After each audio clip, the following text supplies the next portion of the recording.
बारिश में फर्टिलाइजर ना दे पाना एक बहुत बड़ी समस्या होती है, क्योंकि जब लगातार बारिश होती है तो हम कोई खाद नहीं दे सकते हैं। और हमारे जो कुछ ऐसे प्लांट होते हैं जैसे गुड़हल, एक्जोरा, मोगरा, ये हैवी फीडर फर्टिलाइजर पसंद करते हैं। मतलब कि ये प्लांट जो ऐसे होते हैं जिनको लगभग महीने भर में, अधिक से अधिक महीने भर में आपको इनको फर्टिलाइज करना ही पड़ता है।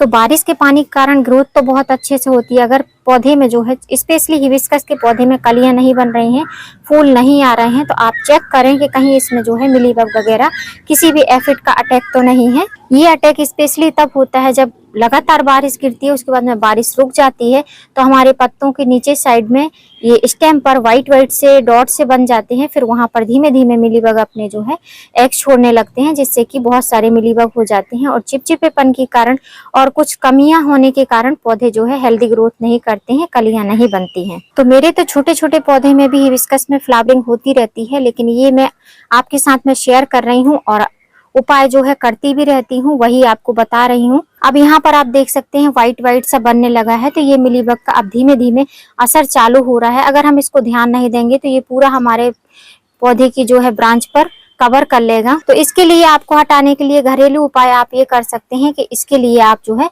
1 लीटर पानी में 1 चम्मच जो है कोई भी डिटर्जेंट सोप होता है, जो हमारा लिक्विड डिश वॉश होता है, उसको यूज करें। उसका तेजी से स्प्रे करें, जिससे कि ये 5 मिनट में ही नीचे ड्रॉप हो जाने चाहिए। तो अगर हफ्ते में एक बार आप इसका यूज करेंगे तो पौधे से मिलीबग जो है हट जाएंगे, इतनी ज्यादा समस्या नहीं होगी। मैं भी ट्राई करूंगी। अब जो दूसरी समस्या वो ये है कि फ्लावरिंग ही नहीं आ रही, पौधा बहुत हेल्दी है, फ्लावरिंग नहीं आ रही। तो एक कारण ये भी हो सकता है कि जब इसका प्रूनिंग का टाइम रहता है, जब हम प्लांट को प्रून नहीं करते हैं, तो ऐसी प्रॉब्लम हमारे साथ होती रहती है। जैसे कि मेरा ये गुड़हल का प्लांट है, इसको मैंने प्रून नहीं किया था, इसकी लेंथ काफी ज्यादा हो रही है, भूसी सा प्लांट है, लेकिन फ्लावरिंग नहीं हो रही है। तो इसको फ्लावरिंग लेने के लिए आपको चाहिए कि इसकी जो है इस टाइम पर, बारिश के टाइम पर भी आप इसकी प्रूनिंग कर सकते हैं। तो मैं भी इसकी प्रूनिंग कर दूंगी, उसके बाद में इसको फर्टिलाइज करूंगी। यदि जमीन पर लगे हैं पौधे या जो है कंटेनर गार्डनिंग करते हैं, तो आप इस चीज का ध्यान दें, टाइम टाइम पर जो है पौधों की प्रूनिंग करें। पौधों की प्रूनिंग बहुत जरूरी होती है, जिससे पौधे अच्छी हेल्दी ग्रोथ करते हैं, रूट जो है अच्छी डेवलप होती है।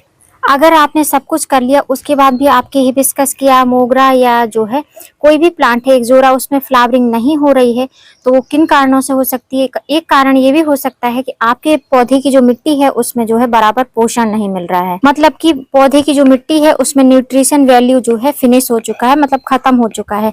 तो उसको हमको कंप्लीट करना पड़ेगा, तभी हमारा जो है हिबिस्कस का पौधा, जैसे कि मेरा ये हिबिस्कस है, ये पिंक कलर का पंचमुखी हिबिस्कस है। मैंने आपके साथ में कई बार वीडियो में शेयर किया है, लेकिन काफी टाइम से मैं नहीं दिखा रही हूँ। कारण यही है कि इसमें अभी जो है फ्लावरिंग नहीं हो रही, लेंथ काफी बड़ी हो गई है और फ्लावरिंग भी नहीं हो रही है। जैसा कि मैंने बताया कि इसमें धीमे धीमे जो है मिलीबग का भी अटैक हो रहा है। यहाँ पर आपको दिखा दूं, इस पत्ती में, फर्स्ट वाली पत्ती में जो है लगा हुआ है मिलीबग। तो इसको तो मैं और कहीं भी नहीं लगा है, बस इसी में लगा है, तो इसको मैं ऐसे कट कर दूंगी। अगर एक ही पत्ती में लगा है तो आप तुरंत ये भी कर सकते हैं कि उस पत्ती को ही हटा दें, तो मिलीबग का अटैक कम हो जाएगा। बशर्ते जो है, जो मैंने आपको बताया लिक्विड सोप का, वो आप यूज कर सकते हैं। अब न्यूट्रिशन देने के लिए हिबिस्कस का प्लांट में जो है फर्टिलाइज देंगे, जैविक फर्टिलाइजर है। आपके यहाँ पर बारिश नहीं हो रही तो आप ट्राई कर सकते हैं। हमारे यहाँ पर 2-3 दिन से थोड़ी कम बारिश हो रही है, तो ऐसे में हम इस फर्टिलाइजर का यूज कर सकते हैं। जब हमारे पौधे में एनपीके की मात्रा कम हो जाती है तो हमारे पौधे ग्रोथ भी कम कर देते हैं। बारिश के पानी से ग्रोथ तो हो जाती है, लेकिन फ्लावरिंग बिल्कुल भी नहीं होती है, बर्ड्स नहीं आती हैं, और पत्तियां जो है बार बार मौसम चेंज होने की वजह से इस तरीके से पत्तियां जो है पीली होने लगती हैं। तो कुछ पत्तियां जो पीली होती हैं, जो पुरानी पत्तियां होती हैं, वो पीली होती हैं, और कुछ पत्तियां जो है मौसम बार बार चेंज होने से पत्तियां पीली होती हैं। तो इनको आपको हटा देना है, क्योंकि जो है एक्स्ट्रा एनर्जी सक करती हैं। तो ऐसे में आपको इन पत्तियों को बिल्कुल भी साफ कर देना है, बिल्कुल भी पौधे पर रहने नहीं देना है। इससे आपका पौधा जो है बहुत बढ़िया हेल्दी रहेगा। तो अब इसको हम फर्टिलाइजर देंगे। फर्टिलाइजर के लिए जरूरी है एनपीके की मात्रा होना। पौधे में एनपीके की मात्रा अगर रहेगी तो पौधा आपका हेल्दी ग्रोथ करेगा। तो जैसा कि मैंने गुड़ाई कर दी है, तो बारिश के टाइम पर आप जो है हिबिस्कस की बहुत ज्यादा गुड़ाई तो नहीं करें। मैंने लगभग 1 महीने से गुड़ाई नहीं करी थी, तो आप गुड़ाई करिए, क्योंकि इसकी जो रूट जो है ऊपर ही रहती है। तो हिबिस्कस में हमको बहुत ज्यादा गुड़ाई नहीं करनी है। तो हम ऑर्गेनिक फर्टिलाइजर की बात करते हैं, तो सबसे पहले हम जो हिबिस्कस के लिए फर्टिलाइजर लेते हैं वो ये होता है सूखा हुआ बनाना पील। इस टाइम पर मैं सूखा हुआ बनाना पील दे रही हूँ। एक छोटा सा बनाना पील छिलका है, मतलब बनाने का छिलका है, तो छोटा सा ही है, तो इसी को यूज कर रही हूँ। इस टाइम पर ज्यादा मात्रा में मैं इसको यूज नहीं करूंगी, क्योंकि बारिश का कोई भरोसा नहीं रहता, कोई भी टाइम बारिश होने लगती है। तो इसके छोटे छोटे छिलके कट कर करके मैं इस गमले में डाल दे रही हूँ। और जब भी आप फर्टिलाइजर दें तो याद रखें कि ये फर्टिलाइजर जो है आपको साइड साइड में ही डालना है, बीच में जो हमारी मेन स्टेम रहती है उससे दूर हट के डालना है। तो इस फर्टिलाइजर को मैं इस तरीके से मिक्स कर दे रही हूँ।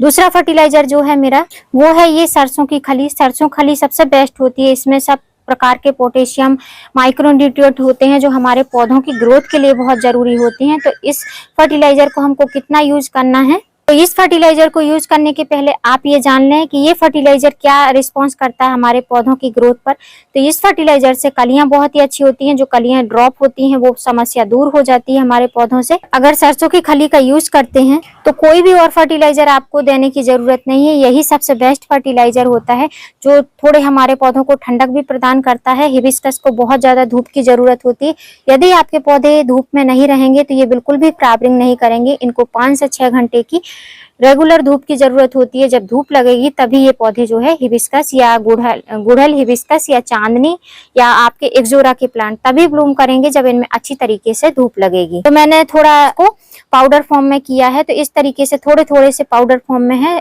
लगभग ½ टीस्पून के करीब मैं इस फर्टिलाइजर का यूज करूंगी।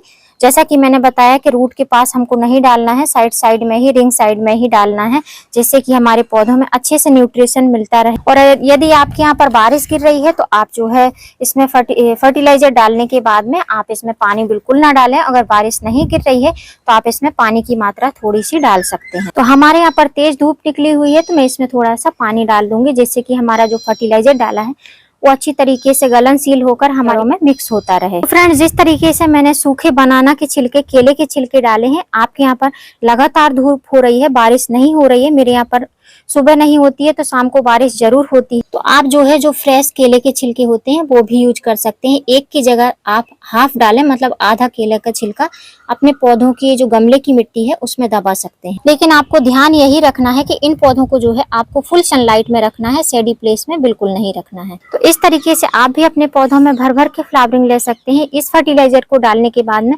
पौधों में बहुत अच्छे से फ्लावरिंग होती है। मैंने कई बार ट्राई भी किया है और आपके साथ में शेयर भी कर रही हूँ। उम्मीद करती हूँ वीडियो अच्छा लगा होगा। वीडियो अच्छा लगा हो तो लाइक, सब्सक्राइब, शेयर करिए बेल आइकन के साथ।